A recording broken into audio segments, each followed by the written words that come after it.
हाम्रो के अरे अन्डा पार्ने चल्लो अनि यो चाहिँ अन्डा पार्ने चल्लो चल्लो भनेको कुखुरा बनाऊँ कता गयो भाले पनि छ क्या यहाँ मध्ये हजुर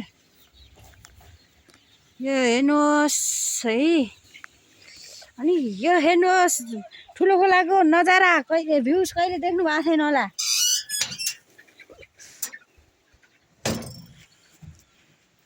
ठुलो खोलाको भ्यूज देख्नु भएको छैन भने ल हेर्नु होला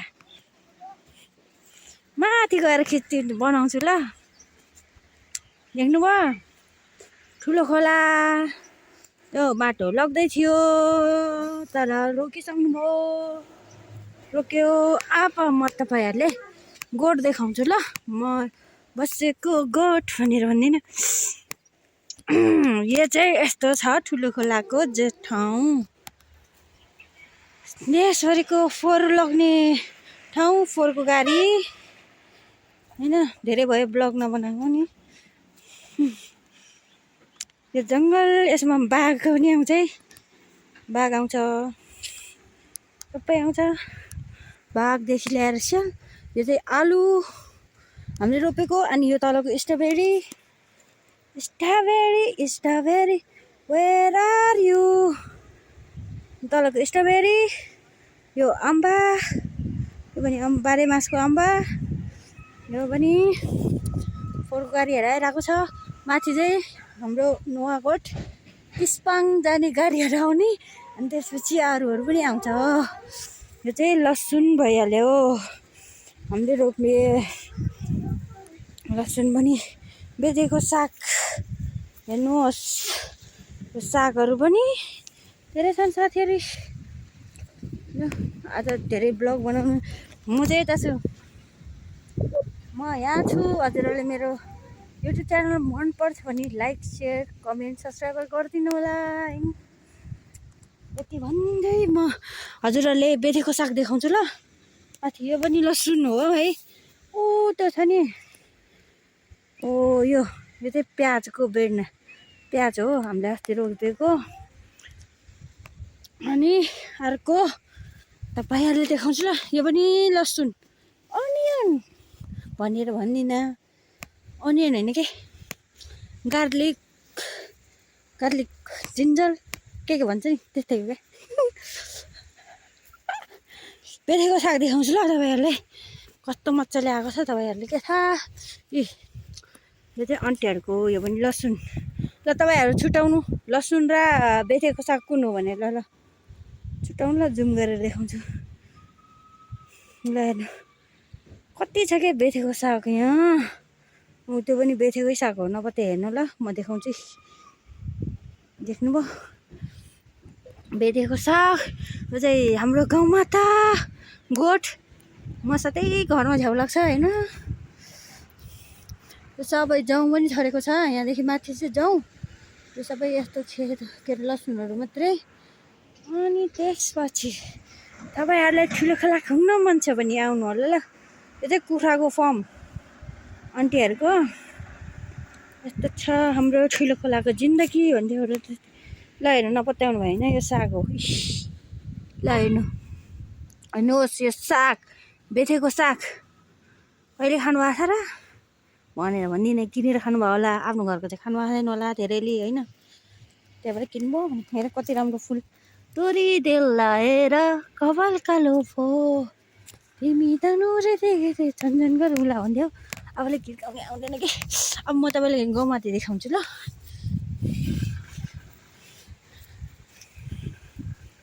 यो हो हाम्रो गोठ यो हाम्रो गाउँमाथि हो गाउँमाथि पराल नखानु भएको छैन के पनि खानु भएको छैन के भएको आज गाउँमाथिलाई ए राधे गाउँमाथि खानु न त्यति पराल खानु यो डोको हामी घाँसको काट्ने एउटाले दुईजनाले काट्ने घाँस होइन म चाहिँ यहाँ छु अनि अब म तपाईँहरूलाई माथि देखाउँछु ल माथि पनि देखाउँछु होइन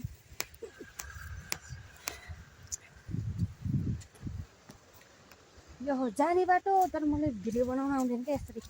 अरूले बनाउँछ नि त्यस्तै गरेर आउँदैन मलाई बनाउन। एनिवेज ट्राई गर्छु ल। यो हो सबै ठुलो खोला, यो पनि जङ्गलै हो है। तपाईँ कुच्चो चाहियो भने कुच्चो चाहिँ लिन आउनु क्या, इम्पोर्टेन्ट चिज होइन। कुच्चो भनेको चिसो कुच्चै हुन्छ नि, घरमा नभई नहुने चिज के हो? कुच्चो। घरबाट चाहिने के? कुच्चो। यहाँ साग छर्नु भएको, साग त खोइ अलि आएन कि थोरै थोरै। यो पनि कुच्चो, कुच्चो बराल्ने कुच्चो नै हो यो सब कुच्चो हो क्या। कुच्चो कुच्चो कुच्चो कुच्चो कुच्चोले ल भन्थ्यो एउटाले त्यस्तो भयो। त्यो केरा, केरा त्यो पनि गोटै हो है। बाख्रोदेखि लिएर सबै गोठ छ। ए तल खासला म त छेउमा छु। अनि हाम्रो लसुन चाहिँ हेर्नुहुन्छ, यो चाहिँ आन्टीहरूको। हामी तिनजनाको छौँ, हामी तिनवटा खालको लसुनहरू छ। अनि तिनवटा खालको लसुन रोपेको छ त्यसैले। हाम्रो चाहिँ यो फुल्दै सुकेको छ कि साथी फेरि कति छिटो सुकेको, फुल्न पनि ढिलो नसुके। यो चाहिँ हाम्रो लसुन। पहिला चाइनिज लसुन रोप्नु भएको थियो, बिग्रियो है, त्यही भएर नि अहिले रोप्दैन। यो सबै हाम्रो, सबै हाम्रो लसुन हो। यो पनि लसुन हो, लसुनै खेतबारी छ। के भन्नुहुन्छ हजुरहरू? यही हो नुवाकोट र काठमाडौँ सिमाना बिच रहेको के अरे डम्बिङ जाने साइड अथवा सिस्टोल। डम्बिङ र सिस्टोल भनेर बुझ्नुभयो भने 4 माइलो जाने बाटो, 4 माइलो जाने बाटो बुझ्नुहुन्छ होला है।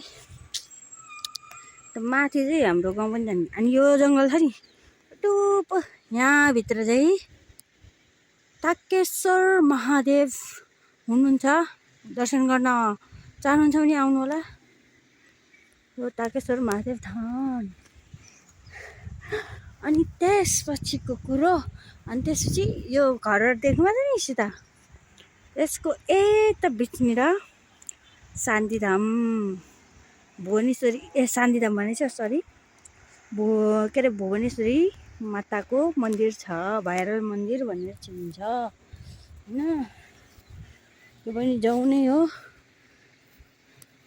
त्यो जङ्गलमा चाहिँ एकदम बाघ आउँछ कि, बाघ आउँछ, जे पनि आउँछ। यही हो आजको ब्लगिङ गर्ने मान्छे म। धेरै भयो युट्युबमा भिडियो नहालेको, आज बनाइदिउँ भनेर आएको। भ्युज नि आउँदैन हौ साथीहरू मेरो युट्युबमा, के भएको होला? भिडियो नहालेर नि होला नि है साथीहरू। सबै जाउँ हो कि, जाउँ अब लसुन गोड्ने बेला हुन लाग्यो साथीहरू। यो जङ्गल अनि ऊ त्यो देख्नु भएको छ घर पुग्न है। कता गयो? मसान घाटको देखाउँछु भनेको त मेरोले देख्दैन, मेरो आँखाले होइन। तपाईँहरूले देख्न सक्नुहुन्छ। त्यो बाइकहरू आएको मुनि थियो नि, त्यही हो मसान घाट, दुई ठाउँमा। अनि ऊ त्यो दोरी छ, दोरी चाहिँ फुपूहरूको। अनि त्यो टावर छ नि, यो चाहिँ इन्डियामा लगेको बत्ती, नेपालले इन्डियाले भेजेको बत्तीको टावर हो यो। के बुझ्नुहुन्छ होला नि होइन यति भन्नेमा। ल गाइज, अब म पनि जान्छु। यति मेरो च्यानललाई लाइक सेयर कमेन्ट सब्सक्राइब गरिदिनु होला होइन। के भिडियो मनपर्छ भने लाइक सेयर गरिदिनु ल। मन पर्दैन भने नि सेयर लाइक चाहिँ गरिदिनु होला है, कमेन्ट चाहिँ गरिदिनु होला। यस्तो चाहन्छ कि साथीहरू ल छ। अनि यही हो म देखाउन चाहेको, धेरै भएन भनेको। यही हो साथीहरू, यही हो। फोहोरको गाडी आएन, यो फोहोरको गाडी हो नि। फोहोरको गाडी सला ला ला ला फोहोरको गाडी ल एभ्रिवान बाई बाई। अब फेरि नयाँ नयाँ भिडियो बनाउन हेर्न चाहनुहुन्छ भने भिडियोलाई लाइक सेयर कमेन्ट सब्सक्राइबर गरिदिनु होला होइन। बस मैले त कहिले पनि कसैले हेर्नु त्यही भएर भिडियो बनाउनै मन लाग्दैन कि त्यही भएर हो त्यहाँ पनि गरिदिनु ल एउटा दया गरेर भए नि गरिदिनु ल। By by everyone.